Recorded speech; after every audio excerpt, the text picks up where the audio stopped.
Hi friends, नमस्कार. समर्थ academy Bhandara या YouTube चॅनलवर आपल्या सर्वांचं हार्दिक स्वागत आहे. पाहूयात आज आपण आरपीएफ भरती 2024 बद्दल कोणकोणते डॉक्युमेंट लागतात, म्हणजे जात प्रमाणपत्र कोणतं पाहिजे, स्टेट लेवलचं की सेंट्रल लेवलचं, नॉन क्रिमिनलची तारीख काय असली पाहिजे, महिला आरक्षण सर्टिफिकेट लागतंय का, या सर्व प्रश्नाची उत्तरं आपण या व्हिडिओमध्ये पाहणार आहोत. म्हणून व्हिडिओ शेवटपर्यंत बघा, स्किप करू नका. जर आपण या चॅनलवर नवीन असणार तर सबस्क्राईब बटन वर जरा मारा आणि तो सोबतचा बेल आयकॉन पण दाबा, जेणेकरून नवनवीन अपडेट्स तुमच्या समोर लवकरात लवकर येत राहतील. तर हा पहिला जो मुद्दा आहे की याच्यासाठी कोणतं डॉक्युमेंट लागतंय, तर इथं त्या ठिकाणी सांगितलेलं आहे matriculation certificate as proof of age, म्हणजे तुमच्या वयाचा पुरावा म्हणून तुमच्या 10वीची जे पासिंग सर्टिफिकेट असेल ती असणारी इथं लागणार आहे. म्हणजेच प्रमाणपत्र लागणार आहे, मार्कशीट चालणार नाही. कारण मार्कशीटवर तुमची जन्मतारीख असत नाही 10वीच्या, तर तुमच्या प्रमाणपत्रावर सर्टिफिकेटवर असते, ज्याला विदर्भामध्ये 10वीचा डिप्लोमा म्हणून ओळखतात, मराठवाड्यामध्ये त्याला त्या ठिकाणी सनद म्हणतात आणि मुंबई साईडकडे त्याला सर्टिफिकेट म्हणून ओळखले जाते. तर ते 10वीचा डिप्लोमा असणं गरजेचं आहे, त्याच्याशिवाय त्या ठिकाणी तुम्हाला तुमचं एज प्रूफ दुसरा देता येणार नाही. कारण इथं जे आरपीएफचं त्या ठिकाणी ऑफिशियल GR आहे तो मी तुम्हाला दाखवत आहे. त्याच्यानंतर दुसरा जो मुद्दा आहे, दुसरं डॉक्युमेंट इथं लागेल graduation matriculation certificate as proof of education qualification. म्हणजे काय, तर जर समजा तुम्ही PSIचा फॉर्म भरत असणार तर इथं तुम्हाला त्या ठिकाणी ग्रॅज्युएशन पाहिजे, आणि कॉन्स्टेबलचा फॉर्म भरत असणार तर तुम्हाला 10वी पास असणं गरजेचं आहे. आणि हेच 10वी पासचं सर्टिफिकेट तुमचं त्या ठिकाणी शैक्षणिक प्रमाणपत्र पात्रतेचं म्हणून ओळखल्या जाणार आहे. आलं लक्षात? जर तुम्ही कॉन्स्टेबलचा फॉर्म भरत असणार तर तुम्हाला 10वीच्या प्रमाणपत्राची दोन गोष्टीसाठी गरज आहे. एक, तो तुमचा एज प्रूफ असेल, आणि दुसरं म्हणजे ती तुमच्या शैक्षणिक पात्रतेचा पण प्रूफ असेल. तिसरा आणि महत्वाचा मुद्दा, caste certificate for SC ST OBC candidate. कारण त्या ठिकाणी सेंट्रल गव्हर्नमेंटला SBC असेल, VJA असेल, NTB, NTC आणि NTD या सर्वच कास्टचा समावेश ओबीसी मध्ये केला जातो. तिथं तुमची NTD, NTC, VJA, NTB, SBC या कास्ट असत नाहीत, तर या सर्वांचा समावेश ओबीसी मध्ये होतो. मग या असणाऱ्या सर्वांनी in the format prescribe for employment under central government, म्हणजे काय म्हणलेलं आहे की तुम्हाला तुमच्या स्टेट लेवलवर काढलेली कास्ट इथं चालणार नाही. काय म्हणायचं मला कळलं? कारण सेंट्रल गव्हर्नमेंटची कास्ट वेगळी असते आणि स्टेट गव्हर्नमेंटची कास्ट वेगळी असते. कशी असते त्याचा मी प्रूफ तुम्हाला या ठिकाणी दाखवणार आहे. तर पहा, इथं पहिल्यांदा तुमच्या समोर त्या ठिकाणी स्टेट लेवलची कास्ट मी तुम्हाला दाखवत आहे. इथं वर लिहिलेलं असतंय फॉर्म नंबर 8. या ठिकाणी तुम्ही पाहू शकता स्टेट लेवलच्या कास्टला नवीन सर्व जे ऑनलाईन पद्धतीने निघत आहेत त्या सर्वांच्या इथं फॉर्म 8 लिहिलेलं असतं. आणि खाली जर अजून ओळखायचं असेल तर इथं खाली स्पेशल ऑदर बॅकवर्ड जे बी आहे तुमची caste category person belong to the state of Maharashtra इथं लिहिलेलं असतं स्टेट ऑफ महाराष्ट्र फॉर्म 8 मध्ये. म्हणजे ही कास्ट तुमच्या फक्त स्टेट लेवलच्या एक्झामला कामाला येणारी आहे. ही कास्ट तुमची कोणत्याही सेंट्रल गव्हर्नमेंटच्या भरतीला चालत नाही, म्हणून सेंट्रल कास्ट असणं गरजेचं आहे. मग ती कशी असते? सेंट्रल कास्टच्या ठिकाणी या फॉर्म 8च्या ठिकाणी फॉर्म 9 लिहिलेलं असतंय नवीन कास्ट मध्ये. आणि जुन्या सेंट्रल कास्ट कशा होत्या, तर हे अशा पद्धतीचं तुमच्या स्क्रीनवर दिसत असेल. आणि इथं खाली लिहिलेलं असायचं गव्हर्नमेंट ऑफ इंडिया. म्हणजे ही जे कास्ट आहे ही कास्ट तुमची त्या ठिकाणी सेंट्रल गव्हर्नमेंटच्या कोणत्याही एक्झामला चालते. आणि ही जे कास्ट आहे फॉर्म 8 वाली जी आपण पाहिली ही स्टेट लेवलची आहे.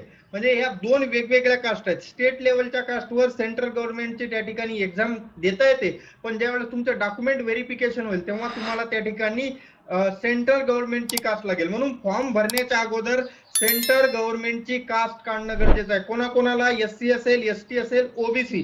OBC मध्ये सेंट्रल गव्हर्नमेंटला कोण कोण जाते परत एक वेळ सांगतो. SC BC असेल, VJA, NTB, NTC, NTD. आणि जे OBC आहेत ऑलरेडी महाराष्ट्रात पण, अशांनाही सेंट्रल गव्हर्नमेंटची OBC कास्ट काढणं गरजेचं असते. असं नाही की तुम्ही त्या ठिकाणी फक्त महाराष्ट्राचे त्या ठिकाणी ओबीसी आहात म्हणजे ऑटोमॅटिकली तिकडे ओबीसी असते, असं अजिबात नाही. ज्यांची महाराष्ट्र गव्हर्नमेंटची ओबीसीची कास्ट असेल त्यांना पण त्या ठिकाणी सेंट्रल गव्हर्नमेंटची ओबीसीची कास्ट काढणं गरजेचं आहे. चला पुढचा मुद्दा पाहूयात आता आपण. पुढचे डॉक्युमेंट काय लागतात, नॉन क्रिमिनल काय आहे सर्व पाहूयात. तर इथं त्यांनी नॉन क्रिमिनल बद्दल उल्लेख दिला नाही, पण पुढे दिलाय, पुढे सांगतो बघा, दाखवतो तुम्हाला बघा. इथं सांगितलेलं आहे नोट IV मध्ये, further in case of OBC candidate, फक्त ओबीसीसाठी the certificate should be specially indicate that the candidate does not belong to the person section creamy layer. म्हणजे फक्त कास्ट सर्टिफिकेट वरून तुम्ही नॉन क्रिमिलियर मध्ये आहात असं जमणार नाही. आलं का लक्षात. त्याच्यानंतर त्यांनी पुढे सांगितलेलं आहे department of personnel and training dated जे बी आहे ते इट सबसिक्वेंट रिव्हिजन थ्रू परत dated and further revision if any received till the closing date of this centralise employment notice. म्हणजे एकंदरीत त्यांचं म्हणणं इथं असं आहे की या असणाऱ्या आरपीएफ भरतीच्या शेवटच्या दिनांकापर्यंत नॉन क्रिमिलियर सर्टिफिकेट तुमच्याकडे असणं गरजेचं आहे. येते लक्षात. 31 मार्च 2024 रोजी ज्यांचे नॉन क्रिमिनल संपलेले आहेत त्यांनी नवीन नॉन क्रिमिनल काढून झाल्यानंतरच फॉर्म भरा. 15 दिवसात नॉन क्रिमिनल निघतंय, त्याच्यामुळे जुन्या नॉन क्रिमिनलचा नंबर किंवा त्या ठिकाणी जुना नॉन क्रिमिनल आहे असं समजून फॉर्म टाकू नका. कारण ज्यावेळेस तुमचं डॉक्युमेंट व्हेरिफिकेशन होईल तेव्हा तुम्हाला त्या ठिकाणी ते नवीन नॉन क्रिमिनल प्रमाणपत्र दाखवणं गरजेचं आहे. पुढचे डॉक्युमेंट पाहूयात कोणकोणते लागते. Discharge certificate for ex serviceman, जर तुम्ही माजी सैनिक असाल तर तुम्हाला डिस्चार्ज मिळालेलं सर्टिफिकेट असणं गरजेचं आहे. त्याच्यानंतर 2 copies of self attested colour photograph, तुमच्या स्वतःच्या फोटोग्राफचे सेल्फ अटेस्टेड फोटो असणं 2 गरजेचं आहे. त्याच्यानंतर जर तुम्ही जॉब करत असणार सेंट्रल गव्हर्नमेंट किंवा स्टेट गव्हर्नमेंटला तर नो ऑब्जेक्शन सर्टिफिकेट NOC असणं गरजेचं आहे. हे 2 आपल्यासाठी तेवढे महत्वाचे नाही, डिस्चार्ज सर्टिफिकेट एक्समॅन आणि नो ऑब्जेक्शन. पुढचं महत्वाचं आहे डोमिशियल सर्टिफिकेट व्हेरेवर ऍप्लिकेबल. म्हणजे तुमच्याकडे भारताचं म्हणजे तुम्ही कोणत्याही राज्यातले असणार तर तिथलं डोमिशियल सर्टिफिकेट असणं गरजेचं आहे. डोमिशियल सर्टिफिकेट शिवाय तुम्हाला या ठिकाणी डॉक्युमेंट व्हेरिफिकेशन मध्ये भाग घेता येणार नाही, किंवा जरी तुम्ही घेतला तर तुम्हाला डोमिशियल सर्टिफिकेट मुळे तिथून बाहेर काढल्या जाईल. म्हणून ज्यांच्याकडे डोमिशियल सर्टिफिकेट नाही, जे तहसीलदारामार्फत मिळते, गावातल्या सरपंच किंवा ग्रामसेवक किंवा ऑपरेटरनं दिलेलं नाही, तर जे तहसील मधून डोमिशियल सर्टिफिकेट निघतंय ते डोमिशियल सर्टिफिकेट असणं गरजेचं आहे. डोमिशियल, एज आणि नॅशनॅलिटी सर्टिफिकेट हे तिन्ही एकत्र असतात किंवा काही जिल्ह्यात हे 2 वेगवेगळे निघतात. आणि शेवटचा मुद्दा certificate belong to economy vehicle section in the format prescribe for the employment under central government. Central गव्हर्नमेंटची ही जे जाहिरात आहे या याच्यामध्ये तुम्हाला फॉर्मॅट दिलेला आहे. जसं आपलं स्टेट गव्हर्नमेंटचं असतं EWS सर्टिफिकेट तसंच असणार आहे, याचं काही वेगळं असणार नाही. तर ते EWS सर्टिफिकेट असणं गरजेचं आहे. त्याचबरोबर EWS वाल्यांना एक महत्वाची सूचना सांगतो, इथंच माहिती सोडून पुढे जाऊ नका. त्या ठिकाणी EWS वाल्यांना इथे एक मुद्दा दिलेला आहे, सांगतो तुम्हाला, थांबा.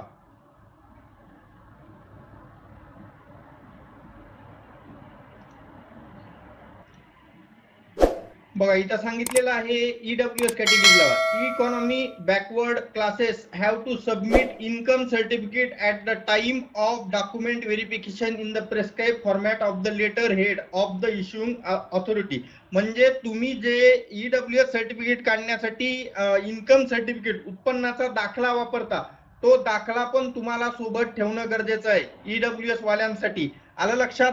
हे EWS वाल्यांसाठी महत्वाचं आहे.